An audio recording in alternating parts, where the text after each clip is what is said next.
Olá, graça, paz e alegria. A porção de hoje, recomendada para a leitura da Bíblia em um ano no plano sequencial, é Números do capítulo 19 ao capítulo 21. A água falada nesse texto tinha algum poder milagroso ou a obediência àquilo que o Senhor mandou fazer é que permitia a devida purificação? É claro que é a obediência ao que o Senhor mandou, mas as pessoas muitas vezes atribuem aos objetos ou ao que é utilizado para representar o sinal físico da obediência algum tipo de poder sobrenatural, como se aquilo resolvesse os problemas de fato. O mesmo se dá no caso da serpente de bronze.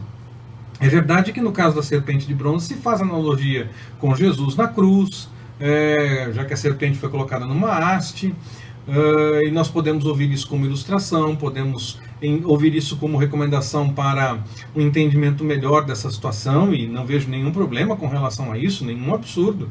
Mas naquele momento, nós estamos lendo a Bíblia de ponta a ponta, em alguns momentos nós fazemos a ponte entre o Antigo e o Novo Testamento, mas agora eu quero ficar no momento histórico. E no momento histórico, a ideia era mostrar fisicamente a obediência do povo.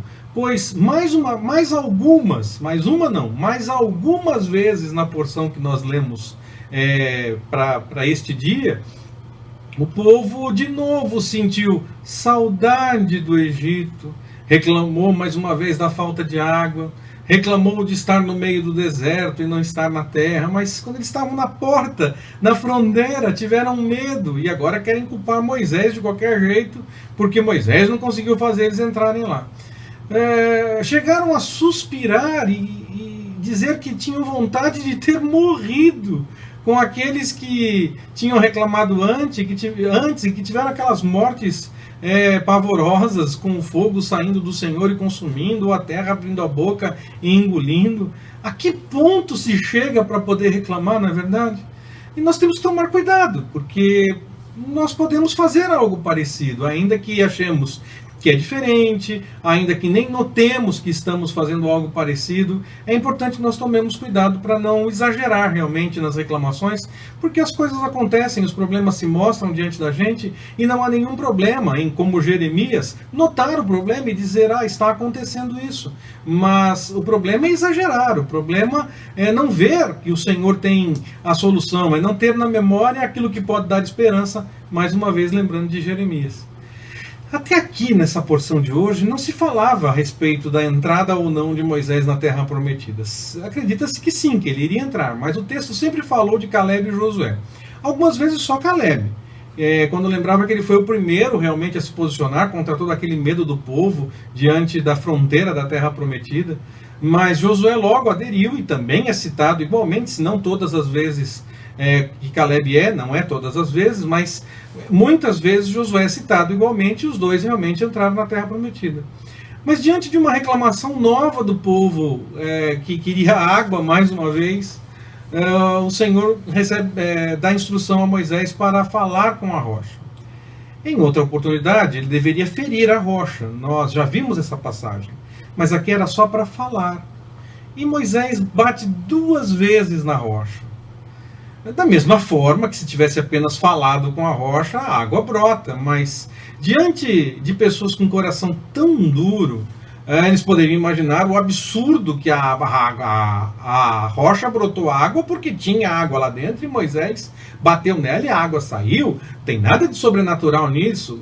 Coração duro interpreta e acredita em cada loucura para poder dizer que tem razão, ou que acredita que faz sentido. Tem tanta coisa que não faz o menor sentido e as pessoas acreditam que faz muito sentido apenas porque colabora com o que imagina, com o que quer.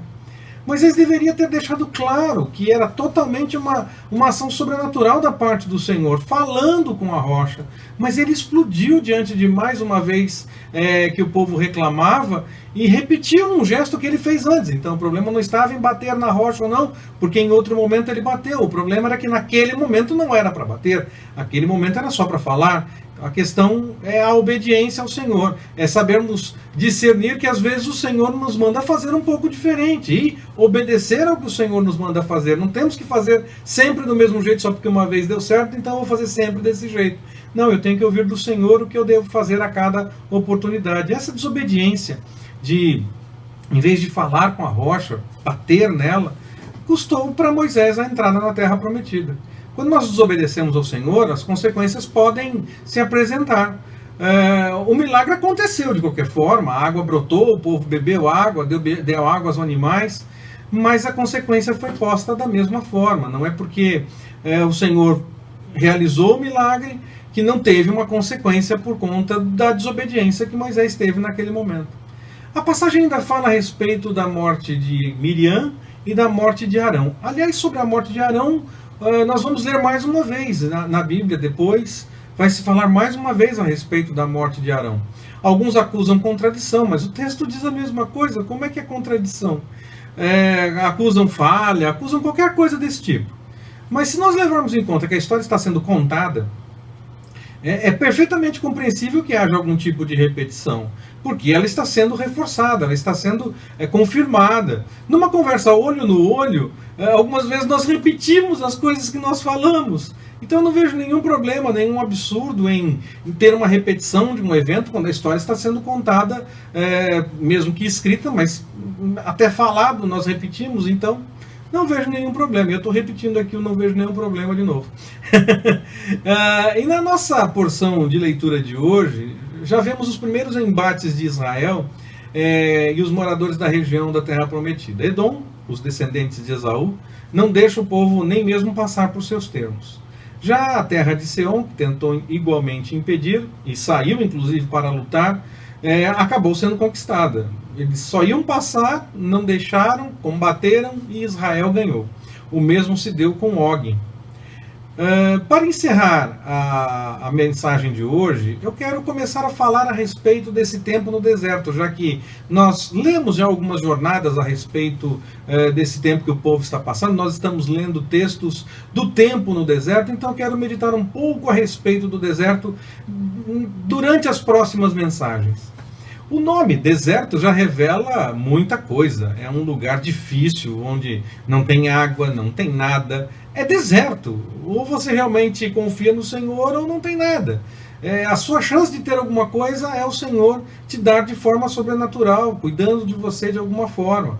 A não ser que você saia do meio do deserto por conta própria. Não há nada que você possa fazer, então, a não ser que você saia de lá. Se você não confiar no Senhor, nada pode ser feito para alterar a situação por conta própria.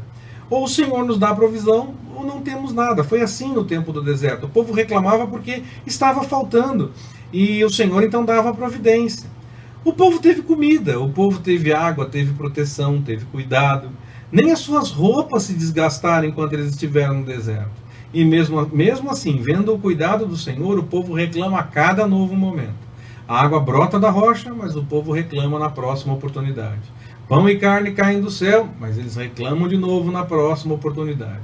E nós? Quantas vezes temos reclamado com o Senhor por estarmos tomando alguma água amarga?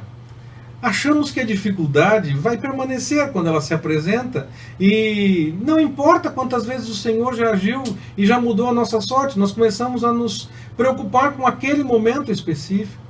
É claro, os problemas nos incomodam, mas nós precisamos também olhar para eles, além de encará-los, não fingir que não está acontecendo nada, mas nós precisamos também acreditar que o Senhor tem um propósito naquilo tudo, que o Senhor está conosco durante o tempo do problema e no final o Senhor tem uma solução. Nós acreditamos assim, ainda que seja na eternidade, mas nós esperamos sempre a resposta no Senhor e pode ser antes de chegarmos à eternidade, pode ser ainda durante os nossos dias por aqui.